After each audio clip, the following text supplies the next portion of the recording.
tenzende tungamire mukati mezviedzo mananda andibata ndimwino dombo ndiwike ndimwimu tungamire tenzende tungamire semwana onyaradzwa unganyaradzwe nyanza mananda anomunzwa kana matinyarara emwe tenzi wenyanza tenzinde tungamire. Kwaziwai vateereri, tinomuchingamidzai kuchirongwa The Second Coming of Christ chamunopiwa naPastor Gift Rhodzi vekuNorth Zimbabwe Conference the Seventh Day Adventist Church pamwe chete naPastor Caston Betera vekuEast Zimbabwe Conference of the Seventh Day Adventist Church. Mustudio nhasi tina Shailet Chakabveyo ari kutiisira musign language. Mufundisi kwazisai vateereri. Vateereri tokuchingamidzai kuchirongwa. Tinoda kutenda vhiki rino iri tinemi zuva nezuva manheru mamwe nemamwe paTV 9:30 kusvika na 10:30 kuRadio Zimbabwe kubva na9 kusvika na10 manheru oga oga kunosvika musi wemugovera. Rambai muri pachirongwa. Uri kuredio yatiinayo nhasi ine musoro wenyaya unoti munhu angaitei kuti aponeswe. Okay. Saka mufundisi regai tibva tiverengerei Mateo 19. What can men do to be saved? Okay. Ndio muvunzo wacho iwoyo. Very good. Mateo 19 kubva pa16 kuenda pa22 tinzwe jaya rakauya kuzozvivhunzira kuna Jesu. Nyaya iyoyo. Matthew 19 verse 16 to 22. Tarira mumwe munhu akauya kwaari akati, mudzidzisi wakanaka, ndingaita chinhu chakanaka chipi kuti ndive neupenyu husingaperi? Akati kwaari, unondibvunziraiko pamusoro pezvakanaka? Uripo mumwe akanaka, asi kana uchida kupinda paupenyu, chengeta mirayiro. Akati kwaari, ipiko? Jesu akati, usauraya, usaita upombwe, usaba, usapupura nhema, kudza baba wako namai vako, ude wekwako sezvaunozvida iwe. Jaya rikati kwaari, izvi zvose ndakazvichengeta, ndichashayiweiko? Jesu akati kwaari, kana uchida kukwana, enda utengese zvose zvaunazvo upe varombo, ugowane pfuma kudenga ugoya unditevere. Asi jaya rakati richinzwa shoko iri, rikaenda riine shungu, nekuti rakanga riine pfuma zhinji. Panapa jaya mupfumi anonovhunza Jesu, ndingaitei kuti ndive neupenyu husingaperi? Jesu achibva apindura zvikanzi chengeta mitemo. Ende aitaura kuti achengete mitemo ine gumi. Imwe pfungwa inobva yanyatsobuda zviri clear panapa mufundisi ndeyekuti vachaponeswa vanofanira kuchengeta mitemo ine gumi. Alright. Vari vatendi asi vanofanira kuchengeta mitemo ine gumi. Okay. Jaya iri pakupindurana kwaro naJesu. Yes. Rakanyatsisa pachena kuti raichengeta mitemo. Hanzi ndakazviita izvi. Dai ainyebaka. Jesu angadai akamuti wanyepa. Saka aitorevesa. Zvishuwa aichengeta mitemo. But Bible rikutorevesera pari kuti jaya. Ndizvo zvijaya zviri kutaurwa because ichi hachisi chiprofita ka hachisichirawo ichi. Unozasei ndabvunza pazvo. Ndiri kuedza kufunga nemajaya ariko nhasi.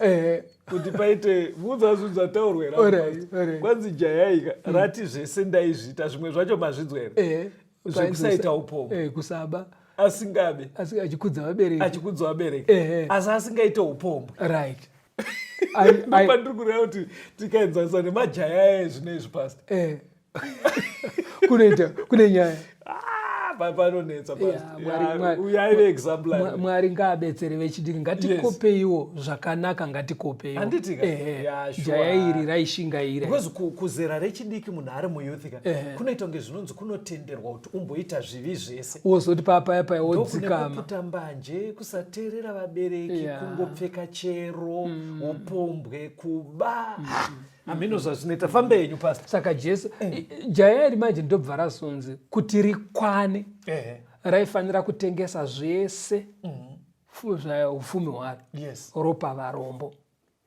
Saka paakaudzwa izvozvo manje hanzi akabva atsamwa ndobva aenda. Chii chakaita kuti atsamwa? chakaita kuti atsamwe kana mukanyatsopinda mukati menyaya iyi, mukomana uyu anga asina rudo pamwoyo pake rwekuda Mwari nekuda vanhu. Ndo zvakamutsamwisa. Saka uko kwese uko kauko maaction ake anga ari correct, asi moyo wanga action was right. Maaction ake anga ari right, but moyo wanga usiri correct pamberi paMwari. Saka Jesu manje akananga pane dambudziko, because mukomana uyu aive selfish, aiva azere nechindini, aida zvunhu kukunda vanhu. Anditi wazviona. Saka asingaita hake upombwe hwake, vabereka achikudza, but aida zvinhu. But Jesu akanyatsoona kuti nemoyo wako uyu hakuna vanhu vane nzvimbo kudenga vakadai so. Anditi wazviona. Saka ndobva angonoti pane nyaya chaipo ndobva abhowekana. Unoziva kuti dai ari mumwe kudhibheta sevafanira vemazuva ano vasina matyiro angadai akabvunza, imboverenga makoronike echipiri 20. Makoronike echipiri 20 vhesi ya7 matangadai akabvunza kuti angadai akabvunza, tanga waverenga vhesi ndikokudza mubvunzo waakabvunza. 2 Chronicles 20 verse 7. Imi Mwari wedu hamuna kudzinga here vaigara panyika ino pamberi pevanhu venyu vaIsraeri, mukaipa vana vaAbhurahama shamwari yenyu nekusingaperi. Angadai akabvunza kuti kuinga Abhurahama wana akaramba ari shamwari yenyu, asina kutengesa zvinhu zvake. Kana ndo mubvunzo wamama aigona kubvunza waona. But chakaitika maende chekuti Jesu akananga chaipo chaipo paaifanira kugadzirisa kuti ave akakwana. Rega timbotarisa Abhurahama ari kunzi yaive shamwari yaMwari, tichiinzanisa nejaya mupfumi. Enda pana Genesis 12 verse 1 na 2. Ndikuitsvaga pastor, but ndibatsirei kuti Bhaibheri parinoti shamwari yaMwari apa riri kutoreva here kuti Mwari ainyatsokufadzwa zvakadaro? Ukanzwa ndiMwari anotaura kuti Abhurahama shamwari yangu. Andoswa saka vaitove neushamwari zveshuwa. Genesis 12 verse 1 na 2 ubva waibatanidza navaHebheru 11 verse ya 8 kuenda pa10 naHebrews 11. Alright. Zvino Jehovha wakati kuna Abhurahama, ibva panyika yako nekuhama dzako nekuimba yababa wako uende kunyika yandichakuratidza iyo. Ndichakuita rudzi rukuru, ndichakuropafadza, ndichakudza zita rako, iwe uropafadze vamwe. Then Hebrews 11 verse 8 to 10. Nekutenda Abhurahama akati adanwa, akateerera akabuda, akaenda kunzvimbo yaakanzi achaipiwa ive nhaka yake. Akabuda akaenda asingazive kwaanoenda. Nekutenda wakandogara semutorwa munyika yechipikirwa. Sepanyika yevamwe akagara mumatende naIsaka naJakove, vadyi venhaka yechipikirwa chimwe chete pamwe chete naye. Nekuti wakanga achitarira guta rine nheyo, Mwari ari mhizha nemuvaki waro. Unoona Abhurahama anzi naMwari ibva tama. Akatama zveshuwa akasiya mapurazi enhaka. Anditi wazviona. Anzi kuenda kunogara mumatende. Nekuti mupfungwa make makazara guta rinouya rokudenga, ndoriri kunzi rakavaumbwa naMwari. Tiri kuti mupfungwa maAbhurahama aifungisisa pamusoro penyika inouya ichapindwa nevachaponeswa. Ndo yanga yakazadza mirangariro yake, zvekuti hazvina kumuremera kusiya paakanzi asiye naMwari. Akasumuka. But pastor, pane panzi neBhaibheri aitarira guta rine nheyo uye muvaki waro ari Mwari. He looked for a city with foundation, whose builder is God. Saka pari kuti yapa pastor, pari kutoreva inyika yokudenga. Hakusi kunenge kushora here dzimba dzatiri kuvaka nhasi. Zikanzi a city with foundation, tichitocherawo foundation dzimba dzedu. Caston, dzimba pano pasi vanhu vanga vake. Kune dzimwe dzauri kuona dziri kudobwa dzimba mumasabhabhu. Asi hadzisi dzimba dzekuti tingainzanise nezvokudenga. Zvinhu zviri zvisingakombeke. unoziva kuti zvinhu zvinonzi inzanisa uone kuti chikuru ndechipika haungati kuvanhu inzanisa svosve nenzou uone kuti chikuru ndechipi hazviinzanisike zvinhu zvakadaro handitozvo bwezi ndiri pandaichinzwisa zvikuenderana nezvamataura ndachiona kuti hakusi kushora asi but kunenge kungoratidza kuti vakomana tingabate hedu panyika asi kuti tinyatsoti zvine hwaro zvinizvi aiwa zvine hwaro chaizvo ndezvekudenga ndosaka paul anobva ati hazvina kumboonekwa zvakagadzirirwa vana vamwari hazvipindi mupfungwa dzemunhu hazvigonekwa ukafunga musoro unoputika because kakuriro kazvakaita hazviinzanisike zvachose saka vana Abrahama manje vaigara pfungwa dzavo manje dzakanangisa ikoko ndosaka vaiti mwari akangotaura votojamba voita but pane zvandoda kuti zvibude pana Abrahama pana Genesis 12 ipapo verenga vhesi ya5 nevhesi ya16. Genesis 12 vhesi ya5. Abrahama akatora Sarai mukadzi wake naRoti mwanakomana womunin'ina wake nepfuma yavo yose yavakanga vaunganidza nevana vavakanga vabereka paHarani vakabuda kuenda kunyika yeKenani vakandosvika kunyika yeKenani. Akaitira Abrahamu zvakanaka nekuda kwake.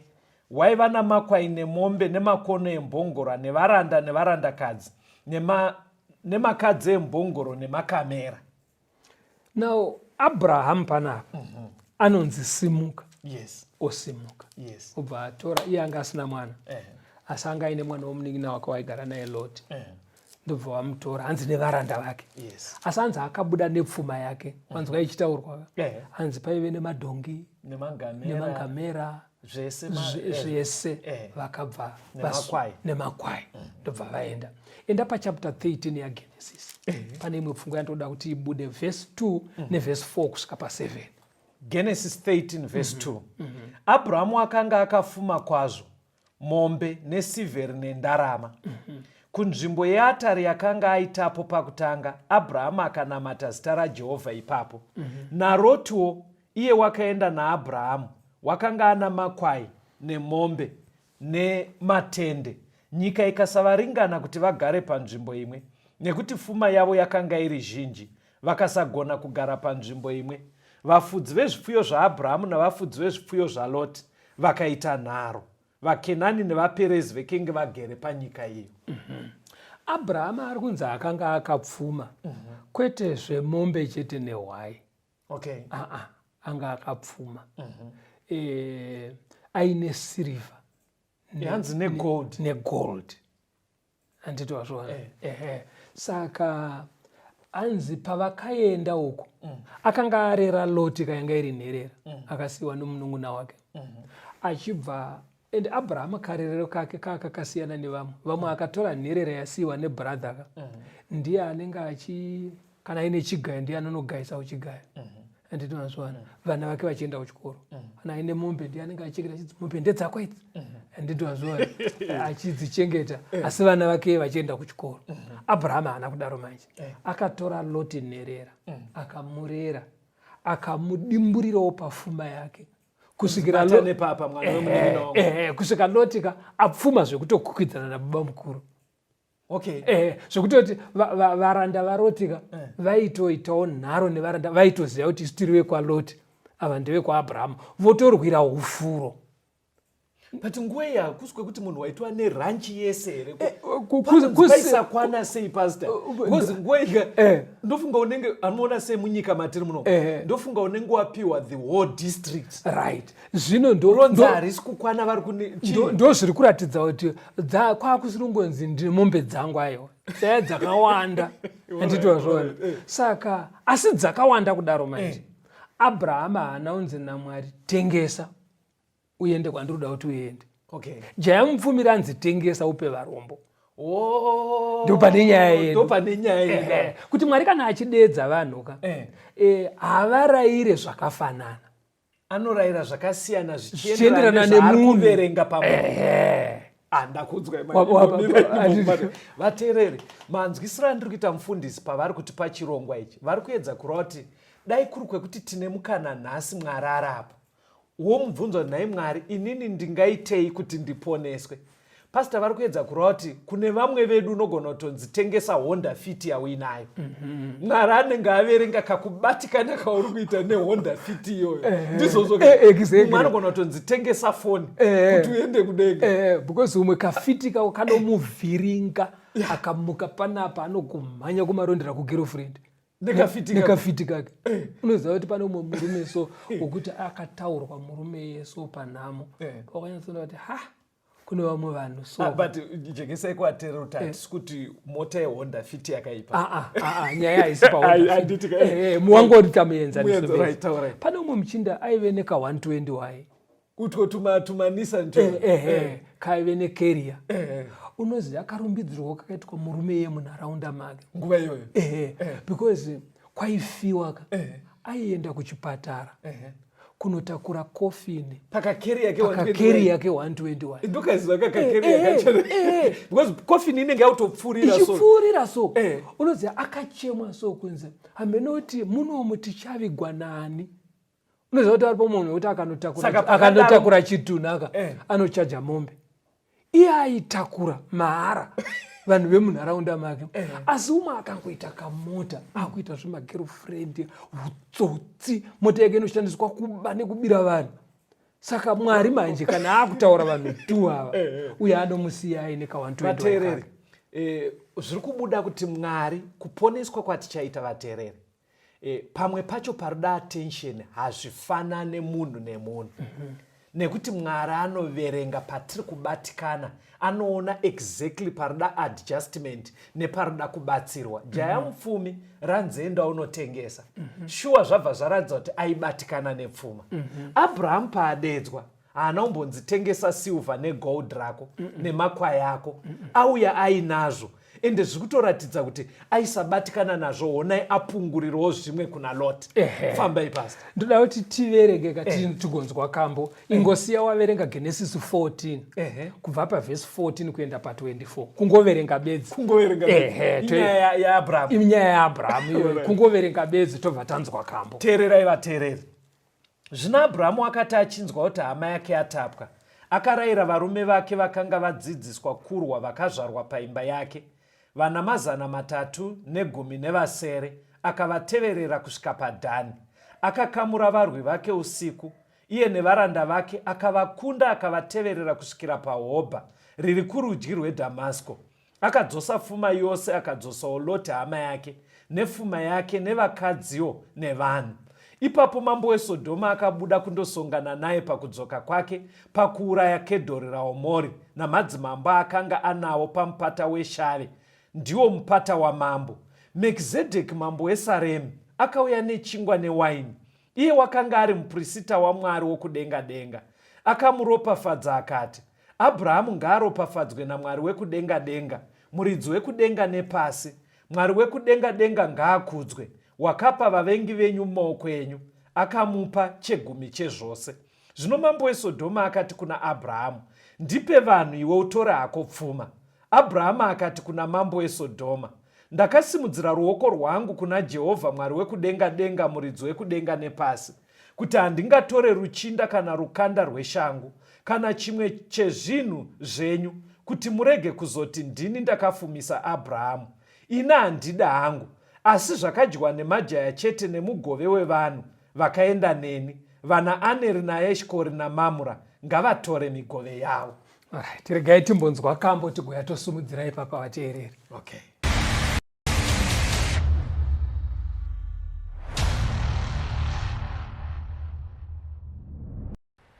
Dinoda rimire moto rakapenyera watsvene rakaita wadedenga nekushinga mudambudzo uripiko mweya tenzi wakashingisa Abrahama wakapawisa Pauro wamupa simba redenga simba makapa Elijah arichipo yerenasi rapenyesa Mozisi, rapajobo rukuriro, tenzi tondera nyikare, muti penyi titi itra, apotomupa nyimoyo, tidirenyi mweya wenyu.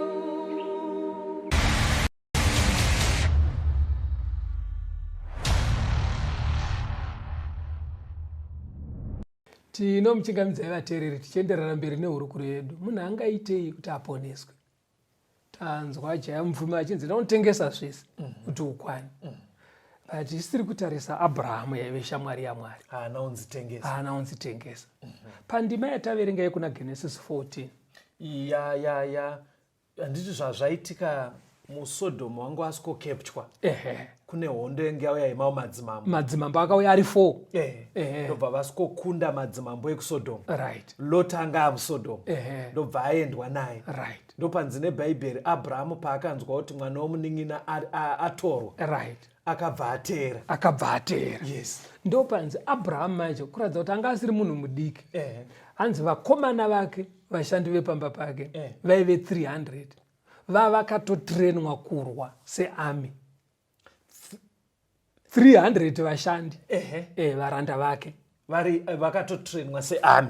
Vaitowo nemhuri dzavo, asi avava vari army ndo vaakabuda navo kunoteera madzimambo 4. Moziva kuti mutaura kwanhasi anenge achinzi Abrahamu airema. Abrahamu airema. Kuratidza kuti munhu mukuru. Ndikuedza kufunga kuti zvibatike newafanha zvinezvi, because ukaona uine varanda pastor.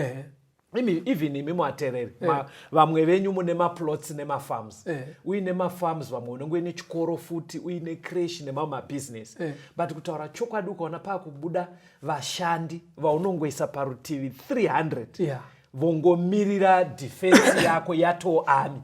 Havasi vekugadhena, havasi vekukohwa, havasi maticha, havasi vekupreschool nemamwe mabusiness, havasi madriver. Kutaura chokwadi unenge wamunhu mukuru. Anonzi wokurema. Tumazwitwa kweo. Alright, Abraham manje panapa. Aenda anokunda madzimambo aya. Yes. Right. Anga akapfuma zvakadaro. Akapfuma zvakadaro. Hanzi vachidzoka. Hanzi vakasangana nemwe muprista wamambo. Achibva abvisa chegumi. Now, unoziva kuti ukaona munhu chegumi achibviswe nemunhu ane mwoyo une chindini. Azvite. Chegumi achibviswe nemukristu wenhando. Because kana usazvanyatsaita unenge une argument yekuti iye Mwari wacho ari anotipa order futi. Saka kuratidza kuti Abrahamu akanga asingavhiringwe nepfuma. Saka ipa pastor sorry. Toti kudii ndine vateereri kwamuri vateereri. Takambopa zvidzidzo zvine chekuita zvekubvisa zvegumi nezvipo. Kune vateereri pakati penyu vekuti haasati akuuya kuchechi. Asi vanotofona vachibvunza kuti nhai mufundisi ndoita sei nechegumi changu. Anenge aida kutobvisa chegumi. Pane pamataura apa mune muri kutoratidza kuti vanhu ivavo zveshuwa atori correct, atoimwe level atori pa inoshupa vanhu vakawanda vatori muchechi. Vanhu vazhinji vanoenda kumachechi, vamwe vanongobisa zviya zvekungoti. Weza ndakatoona vazhinji vanotoenda kumachechi havaendi vaine pfungwa yezvipo nemari. Vanotone pfungwa yekunomora ikoko atoda mikana iko kana ngoti Mwari ngondikomborera. Vazhinji vanenge vachingoti imi blessa ikunoko. Vamwe vacho vanonzi vanobvisa havabvise chegumi. Because chegumi kuri kuti 10%. But amene imi calculate kuti yauri kubvisa ndio percentage yacho here. Aiora ichipasiya mungativiringira atari vamwe. Right. Abraham aibvisa. Pane chipo chinhu chataona pana Abraham. Anzi namambo wokuSodhomu zvawandiitira Abraham zvihombe. Inini chingodzora vanhu vangu. Edzainyara. Vanga vatenda kana vakadzi vese nevana vanga vaenda. Asi pfuma yese chiita sei? Chitora yawadzoka naye. Zvikazi naAbraham haakana. Muda kuti mugozofamba mudo muchiti kupfuma kwaAbraham handisu. Handiri kuona. Saka Abraham but zvinezvi ukatarisa kune vamwe vanhu vanoti in other words mukuramba muchiburitsa kuti munhu aisabatikana nepfuma kunyangwe aive naye kune anga asina kutyokera panyaya iyoyo. vazhinji nhasi chidiki chaangoita anoda bribe. Iyo ndio kubasa kwaari kuenda kwaanobhadharirwa. Asi kuti akuitire sevhisi iyoyo anoda kubraibiwa. Kuti here munhu nditicha anototambira mari yekuticha iyi yaanotopiwa naemployer. Asi oda futi kuti apiwe imwe mari futi kuti atiche. Kana mumaofisi umu kuti uitirwe zvimwe zvinhu soka munhu anogomononoka chinhu chinongoda 30 minutes chinoita 2 months. Ndakaenda kuavoida kumaofisi kwamaakuenda because pasi rese pastor vanhu vari kuchema.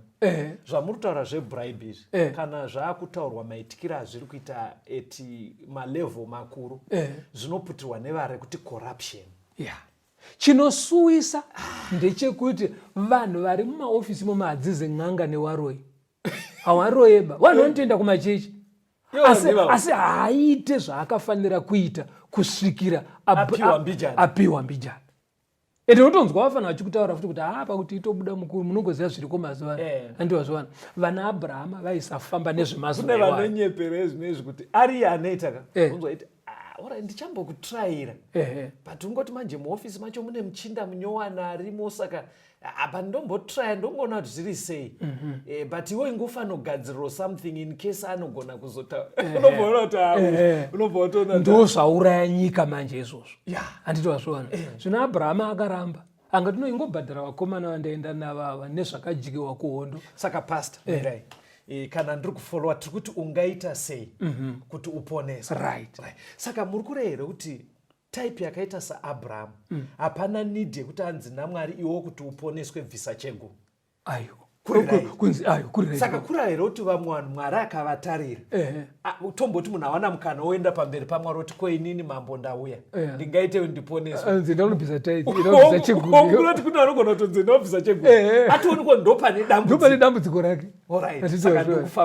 Kana nzi uregera zvemabribe unozati kuna vamwe vafanira kuti ari kuona munhu akaremerwa zveshuwa ndikuchovheka mukuru munhu akaremerwa zveshuwa but mundipawo kadhora mundipawo yedrink andivazvona anotanga akumbira mbasera asati ambobatsira munhu chero imwe chemberi iri kuremerwa iri kunetseka. Saka unoti Mwari angablesse sei nyika pakadaro handiti wazvona. Saka munhu angaitei kuti aponeswe ndo patiri ipapo. Ende anza muri kuti haifanani. Enda pana Genesis 18 unzwa uverenge verse 1 kuenda pa8. Genesis 18 verse 1 to 8. Zvino wakazviratidza kwaari pamiti yomuouki yeMamura agere pamukova wetende masikati zuva richipisa. Akasimudza meso ake akatarira akaona varume vatatu vamire vakatarisana naye. Wakati achivaona akabva pamukova wetende akamhanya kundosongana navo akakotamira pasi. Akati, Ishe wangu, kana ndawana nyasha kwamuri, musapfuure henyu pamuranda wenyu. Ngavauye nemvura shomanana mushambidze tsoka dzenyu, muzorore pasi pemuti. Ini nditore chimedu chechingwa, musimbise moyo yenyu, mugozopfuura henyu, nekuti ndizvo zvamawira kumuranda wenyu. Ivo vakati, ita hako sezvawataura. Abrahama akakurumidza kupinda mutende kuna Sara akati, kurumidza ugadzire zviero zvitatu zveupfu hwakatsetseka, ukanye ubike zvingwa zviduku. Naye Abrahama akamhanyira kumwomba akatora mhuri nenyama yakapfava yakanaka akapa muranda wake, iye akakurumidza kuigadzira. Akatora mukaka wakafa nemukaka nemhuri yaakanga agadzira akazvisa pamberi pavo, akamira navo munyasi memuti vakadya. Uri kuona chimwe chinhu chaive muna Abrahama aisanyima. Iwo funga kuti vanhu vari kupfuura nemurodhi oti akafambira kuimiradza kuti maane nzara tsaukai muzodya. Wourayira vanhu mombe vari kufamba murodhi. Unoziva kuti kune vamwe vanhu vakafuma Caston vekuti chero aine mombe 1000 zvekuti everyday kunenge kuchiberekwa 50 70 haurayire chero hama yake mombe. Abrahama anourayira munhu ari kufamba murodhi. Saka pakadaro Mwari haangamboti tengesa pfuma unditeere. Wagara uri right. Munoona pamataura nyaya yekunyima. Andigona kuzozvitaura ndiri mustudio. Wakanyimwa. Aiwa. Painotaurwa nyaya yese ika.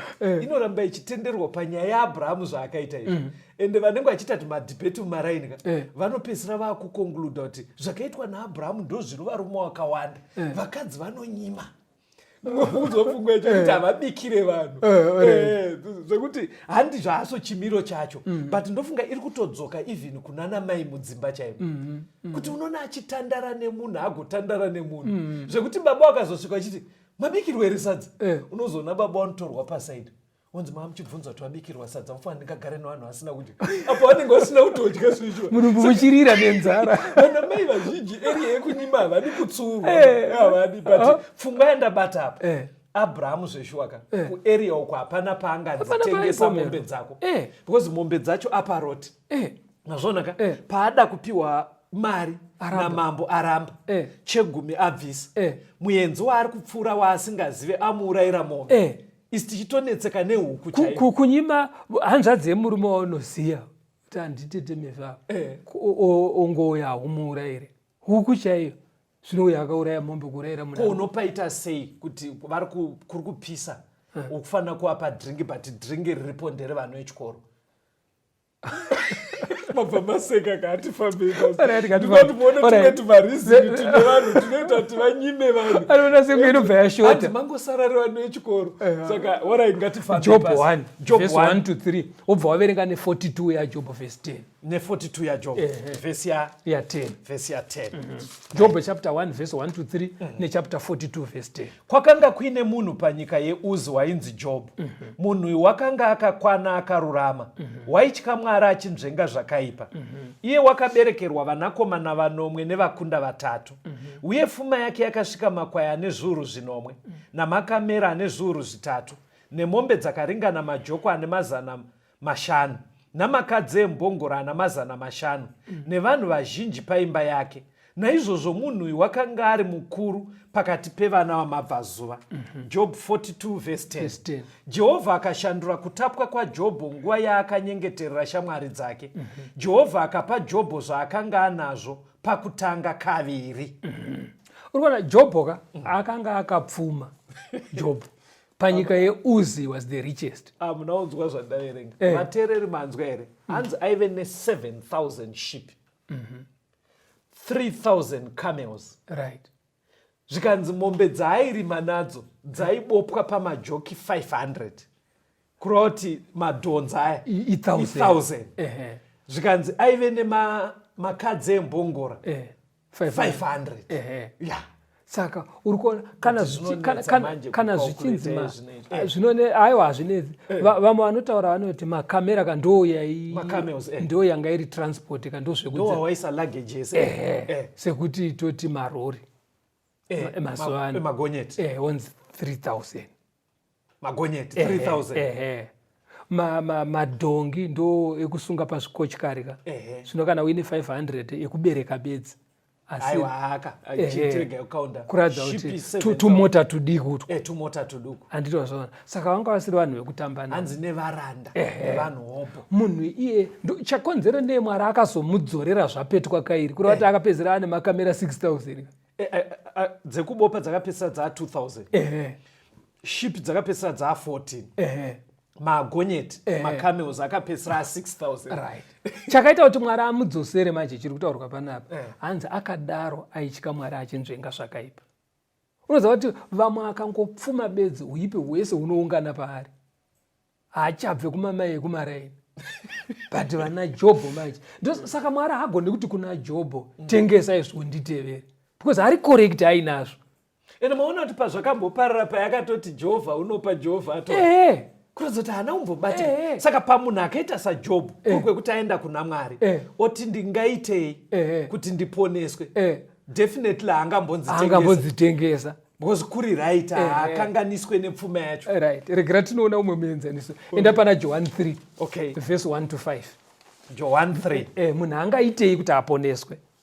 Kwaivapo mumwe muFarisi wainzi Nikodhima, mukuru wevaJudha. Right. Iye akauya kwaari usiku akati, Rabhi, tinoziva kuti muri mudzidzisi akabva kuna Mwari. Right. Nekuti hakuna munhu anogona kuita zviratidzo izvozvo zvamunoita kana Mwari asinaye. Jesu akapindura akati kwaari, zvirokwazvo ndinoti kwauri, kana munhu asingaberekwe kutsva haangaone ushe hwaMwari. Nikodhima akati kwaari, munhu angagoberekwa sei kwava mukuru? Angapindezve mudumbu ramai vake rwechipiri akaberekwa here? Jesu akapindura akati, zvirokwazvo ndinoti kwauri, kana munhu asingaberekwe nemvura nemweya haangagone kupinda mushe hwaMwari. Right. Nikodhimasi anga ari mukuru wechechi. Yes. Pamusoro pazvo munhu airemekedzwa munharaunda. Yes. Saka haana kuda kuenda zviya zvekunogara pasuva pari kugara vanhu akaita kuenda vachiverevedzwa kuna Jesu. But Jesu haana kumbozvikotenderera, akangonanga pane nyaya. Shamwari, chero uri mukuru hako kuchechi, kudenga hauende kana usina kutoberekwa pazvo. Ambva buda kuita sekunge kuda kungwara kuda kuita sekunge ndodzokera here mudumbu, zikazi aiwa totaura kunoberekwa mudumbu remvura. Kurevei pasi? Aireva zvekubhabhatidzwa. Kana usina kubhabhatidzwa chero uri wechechi hapana kuponeswa. Saka kune vamwe vanhu mirai mukubanya imimi. Mukuru here kuti kune munhu angatoita zvechechi asi asina kubhabhatidzwa. Verenga vaRoma. Aiwa, verenga vaRoma ndiko pane pfungwa yangu anenge achiti ari kuita sei? Verenga pana vaRoma 6 vhesi ya 3 kuenda pa6. Alright.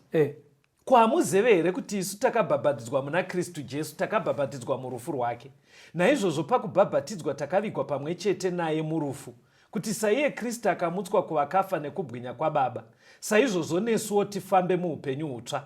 Nekuti kana tikava vamwe naye pakufanana naye parufu rwake, tichadarowo pakumuka kwake, tichiziva izvi, kuti munhu wedu wekare wakaroyerwa pamuchinjiko pamwe chete naye, kuti muviri wezvivi ushayiwe simba, tirege kuzova varanda vezvivi. Paul ari kuti pakubhabhatidzwa zviri kuitika ndezvizvizvi. Yes. Panoitika shanduko mumunhu kuti ine handichade kurarama upenyu hwekutadzira Mwari. Yes. Saka kana wadaro zvinonzi munhu anga achigara mauri achitadzira Mwari afa. Ndizvozvo. Saka munhu afa uyo anochitorwa oendwa naye kunovigwa sezvinongoita munhu akafa. Asi ari kunovigwa muguva remvura. Okay. Saka paunononyudzwa mumvura paya waperekedza munhu wekare afa mauri, anyudzwa avigwa. Asi kuna Nikodhimasi manje anobva anzi pauri mumvura momendi iyoyo yawakanyura iyoyo, mvura inobva yashanda semimba. Mimba mukuru adumbu ramai. Mimba paunobuda mwana mutsva aponwa. Okay, muri kuti pakubhabhatidzwa paya munhu paari kunyikwa mumvura, right, tiri kuperekedza munhu wekare afa wawadhisaidha kuti handichada uno afa uyu, right, avigwa mumvura. But mvura iyoyo iri kubva yashanda sedumbu ramai kubara munhu mutsva. Saka pawakunyururwa pakubuda munhu mutsva. Right. Saka kana tikangotora chirahwe chekuviga nekuberekwa kwemwana, munhu anongononyudzwa kahwani mumvura, ndipozvo kana tichiviga munhu toviga kahwani ndizvozvo. Mwana anobuda kahwani mudumbu. Saka kubuda mudumbu remvura uri kungobuda kahwani. Okay. Saka Nikodhimasi ari kunzi naJesu, kana uri serious nekuenda kudenga kumvura, ende kana wasvika kumvura kwachoka kungonyudzwa kahwani, waviga munhu wekare obuda kahwani kwazvarwa munhu mutsva. But ipapo pastor, ndoda tikanzwa kamboka, ndoda usingokubvunzai. Alright. Inini zvakandijekera kuti munhu anobhabhatidzwa kahwani kunyikwa mwiri wese obva abuda. Saka muri kuti kune vamwe kuri kwekuti vabvunza kuti ndoita sei ndiponeswe. Right. Kune vamwe Mwari ari kutoona kuti vari kufanira kubhabhatidzwa. Kubhabhatidzwa sei? Kungoenda pamvura onyudzwa kahwani, watenda. Vateereri, mirai timbonzwa kambo tuye tienderere mberi.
Tinomuchingamidza vateereri tichienderera mberi nehurukuro yedu. Munhu angaitei kuti aponeswe? Ngandiriminde vateereri, vhiki rino iri the program The Second Coming of Christ inemi kwevhiki rino kusvika richinopera musi weSaturday manheru ega ega, kutanga nenguva dza9:30 manheru kusvika 10:30 manheru panenge paine program paTV yeThe Second Coming of Christ. Paredio kutanga nguva dza9 manheru kusvikira nguva dza10 manheru. Radio Zimbabwe. Pandaida kuvunzai pastor, Bible riri clear kuti ndokubhabhatidzwa uko, ende kuna vamwe vanhu kuti Mwari achivatarisai zvinhu izvi ari kuona kuti area yasara munhu iye arifanira kubhabhatidzwa. But kune vamwe kuti uchitaura navo anenge aiti ndakabhabhatidzwa, obva ati ndakabhabhatidzwa ndakanyikwa mvura ka7, ende pakuedza kuda kudzidza naye anobva atomira achitaura kuti aiwa namani akanyikwa mvura ka7. Vamwe vobva vati inga zvinonzi muvabhabhatidze muzita raBaba neremwanakomana neremweya mutsvene, saka anobva ati katatu kaka.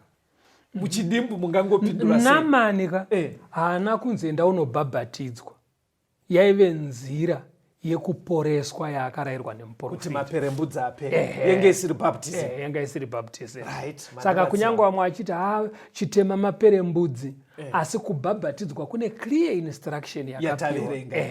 Right. Then kana munhu achibhabhatidzwa pane munamato unoitwa wekuti muzita raBaba, remwanakomana namweya mutsvene. Hakusi kuti munhu anyudzwe naBaba, onyudzwa nemwanakomana, onyudzwa namweya. Because akafa akavigwa havasi Mwari Baba, haasi mweya mutsvene, asi ndiKristu. Ndosaka vaRoma ati tiri kunovigwa naJesu akafa. Munamato wokungoradzwa ndozviri Mwari, kuti vatatu ava vanobvumirana pakuponeswa kwako. Ko ndikadai so tiri muno mustudio ezvinotomboti ndini mufundisi wenyu, mauya handitika makawanda pamwe rwizi ruri kure, hazvisi convenient kumboenda kana kune mvura yakawanda, ndobva ndakuti gift rwodzi dzokororai mashure mangu. Gift rwodzi. Today I am a new creature. I am a new creature. Satan, you have nothing on me. You have nothing on me. I am born again. I am born again. I am a new creature. I am a new creature. I am baptized by the blood of Jesus. I am baptized by the blood of Jesus. Amen. Amen. Ndakubhabhatidza here. Aiwa, apo kungotaura shungu dziripo nekubatwa kwaitwa naMwari kuti nditende.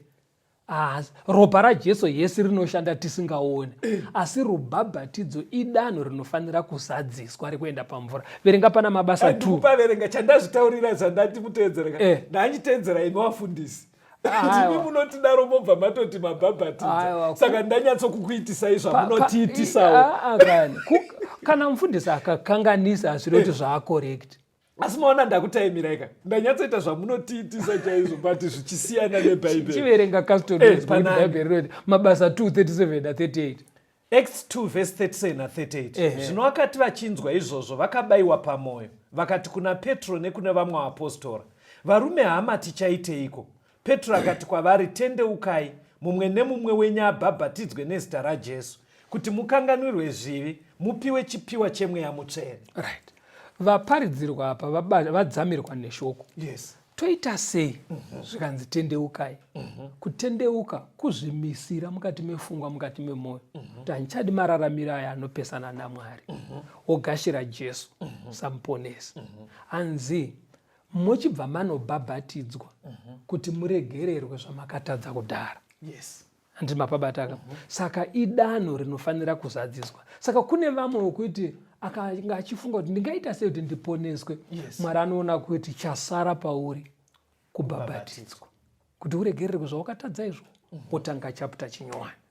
Hatiendei pana mabasa 10 unonzwa. Zvatiri kutaura. Verse ya 1 na 2. Verse ya 1 na 2 weverenga 30 kuenda pa 32 ne47 na 48. Mabasa 10 verse 1 na 2. Zvino kwakanga kuine mumwe murume paKesaria wainzi Cornelio, mukuru wezana yehondo yainzi Itaria. Munhu wainamata newaitya Mwari, iye neveimba yake yose. Waipa vanhu zvipo zvizhinji nekunyengetera kuna Mwari misi yose. Verse 30.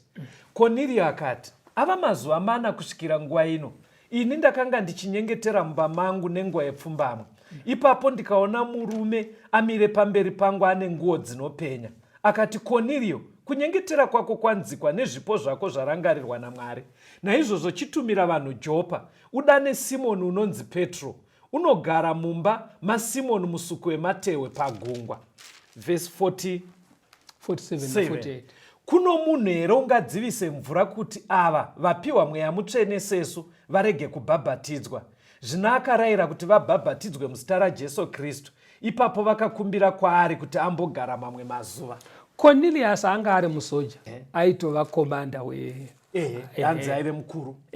Yes. Saka asi ari musoja kudaro ainamata. Right. Achitsanya, achitobatsira vanoshaya. Yes. Ndobva zvanzi minamato yake ikanzikwa naMwari. Imwe munongedzo uri kubuda apa ndokudai custom. Kune masoja vari kuenda kudenga. Masoja chaiwo chaiwo. Aiwa, musade kuvaendesa imimika. Ina handisi vanhu kudenga. Asi tiri kutarisa zviri mubhaibheri. Uye anga ari musoja kwawo. Saka aritoita pachena kuti hapana chinyowani kumasoja. Chingangosiyana zvombo zviri kushandiswa. Asi unozvatisendadaro pandati musavaendesi. Pfungwa yangu haisi yekuti havaendeba. But pfungwa yacho iri kuita kunge muri kubva matoti ende pazaruka ende vachapinda vachimhanya, because muri kuita kunge musiri kunyatsoziva mataurirwo anoitwa masoja ariko mazuva ano. Anoitwa kuti ini pandakakura handizive zvinezvi. Pandakakura ndakakura ndichiudzwa kunzi masoja matrenerwo avanoita zvazvisina proof. Zvaingova zvekutaura. Hanzi havatenderwe kunwira doro pana vamwe vanhu. Anongonotenga doro rake onwira ari pamba. Ende vandaiona nguva iyoka ndo zvavaita, vainotenga doro rake obva avhura redhiyo yake, wairesi aripo, ari munhu anongori nekautsinye-tsinye, anogara akatsvukisa maziso achiputa mbanje. Muri kuona pikicha yacho. Saka imi manje muri kubva maita kunge zvinonzi zvisinei nechimiro ichi, vari kungonzi uyai. Right. Zviri kubudiswa nebhaibheri. Izvo utaura zvekumaraini kwenyu. Asi zviri kubudiswa nebhaibheri. Hakuna basa rinotadzisa munhu kuenda kudenga. Kana iye achida. Kana iye achida. Nekuti Cornelius aida. Saka unogona kuita musoja anonamata, achitotsanya, achitobatsira vemumhuri. Mwana womukoma achimuendesa kuchikoro, mwana womuningina achibatsira vana tete, vana mainini, achitobatsira nevamwe vemunharaunda. Achibatsira varombo. Saka zvinogona kuitika pamasoja, ndo zvatiri kutaura. Kana paine masoja akateera, ndisu tinovaona neziso risiri. Asi Mwari kana akatarisa masoja, musoja akangotenda, akaita sezvizvi zvakaitwa naCornelius, unoziva kuti akabva anzi chienda munodedza mufundisi Peter. Iye munamato wako wanzwika. Ari kutonzikwa naMwari. Ari kutonzikwa naMwari. Asi anzoenda unodedza mufundisi Peter. Vakurayire kuti unofanira kuita sei. Saka zvinoda kuti urayirwe kuti woita sei pamusoro pezvauri kuita. next stage. Saka hanzi Peter akuparidza mweya mutsvene akaburuka pana ana Cornelius. Hanzi vakataura nendimi. Mweya mutsvene akazviita mavune because vana Peter vacho vakanga vatumwa vaitarisa vana Cornelius vari vahedheni. Aive mugentile. Saka nevamwe vakanga vavetimu raPeter vaifanira kuti vadzidziswe kuti chero vahedheni vanodiwa kudenga. Ndosaka mweya wakaita kuti vana Cornelius vataure ndimi. Kwete zvekuti bharabhara zviri kuitwa mazuva anaya. Ndimi chaidzo dzekutotaura malanguage anotonzwika. Ende mataura zvakanaka. Bhaibheri hariti kutaura nendimi. Rinoti kutaura ndimi. Right. Kureva malanguages. But musati maenda kure, maybe waterere. Kune vamwe because mubvunzo inogara ichiuya yendimi. Imi michiregei kubva mati chidzidzo chiri kuitwa chakanaka ichi. Mubva matoti ipapapo pandimi. Vapanzwa kapandimi. Aiwa chidzidzo hachisi chendimi nhasi. Pastor ndoda kuti mufambe nezvakanaka nechidzidzo chenyu, but kuri kwekuti dai tatukisa chidzidzo chendimi. Ndimi malanguages. Bhaibheri rinoti kutaura ndimi, hariti kutaura nendimi. Fambe yenyu mfundisi. Saka vataura nendimi vakazonzi chibhabhatidzwa. Yes. Havana kuramba kubhabhatidzwa kuti tatotaura wani nendimi sezvamakaita makabhabhatidzwa. Tataura ndimi. Saka Mwari anogona kunge ari kutopindura minamato yako achikubatira zvimwe zvaunonyatsona kuti Mwari vari kubata muupenyu hwako. But hazvikura kuti pasarira kwauri kubhabhatidzwa zviri correct nekudzosa chegumi nekuita zvimwe zvaanenge arayira. Saka haumire kuita zvinodiwa naMwari ndaune matestimony anokunda akastoni. Aiwa. Saka toda kuti tiende mberi. Saka asi tisati tabva panapa. Pfungwa hombe yatoda kutora pana Cornelius ndeyekuti hakuna basa rinokutadzisa. Tine mienzaniso mubhaibheri wemasoja akafadza Mwari nevamwe vekuprison semugadhi uya akatobhabhatidzwa usiku. Hatichaiverenga hedu nekuda kwenguva iri kuna mabasa 16 akatobhabhatidzwa muchinda iye uya. Hanzi jeri ratsemuka akati ndoita sei? Avhunduka. Aingobvunza mubvunzo wechidzidzo ichi. Ndoita sei? Ndobva adzidzwa naye akabhabhatidzwa. Because zvakaitika kumuchinda uya ndezvekuti ngirozi yakauya ikasheka ikavhura magedhi. Asi vasungwa havana kutiza. Saka iye paakapepuka achibva kuopa achiona magedhi akavhurika akafunga kuti kwakutonourawawo. Ndobva hanzi aiwa tiri muno. Ndobva anyasema zvaitwa naMwari izvo. Ndobva abva atoda kunamata musiwo. Unoziva muupenyuka Mwari pane chimwe chinhu chaanoita so chinokuratidza kuti ndini Mwari. Yabva yandifungisa umwe muchinda. Muchinda uyu vakakurira muimba yekunamata. Asi aenda kuhondo akanomira kunamata. Ndobva atodzoka asingachaendi kuchechi. Saka anoti mufundisi tadzoka pane kumwe kwavakaenda zvemusikanzwa kusingabvumirwa. Ndobva kwaenda mapurisa nemasoja kuya. Vanhu vari kudzingirwa vachibatwa. Saka iye anoti ndakamhanya pasta. Pane umwe musoja akamutevera achimhanya. Anzi kumhanya family yavo zveshuwa inomhanya. Andakamhanya pasta because ndakamuti apa takuita zvekumba kwedu manje zviri mutsinga dzedu. Andakamusiya kumusiya sekunge asiri kuda kunditeera. Saka ndatoenda zvangu ndatorelaxa ndati rega ndinotsvaga transport ndiende. Ndopandakaona kuti pane vazotora timu remapurisa embwa. Dog section. Vanoona kuti vari kuteera vanoona vanopaipa. Imbwa dzinonzwa wema. Saka hanzi ndakangoti pane chimwe chigomba chachiripo. Ndobva ndanopinda ndichida kuedza kuhwanda imomo. Asi ndakarara mabvi angu ndainyatsoona kuti level neground. Akadyiwa nembwa.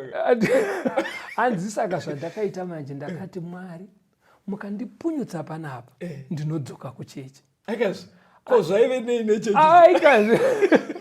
Saka hanzi pastor kwandaandirika kwakati kwirire andakavaona vachipfuura kudaiwo nembwa dzavo. Nepari ipapo? Vachipfuura nechekuzasuko so.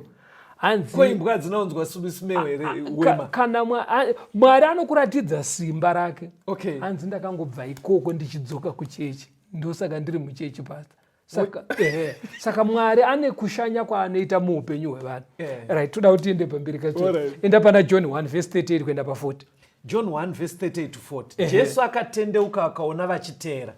Akati kwavari munotsvakeiko? Vakati kwaari Rabhi, ndokuti mudzidzisi kana zvichishandurwa. Munogarepiko? Akati kwavari uyai muone. Akaenda vakandoona kwaaigara, vakagara naye zuva iro. Yakanga iri nguva inenge yegumi.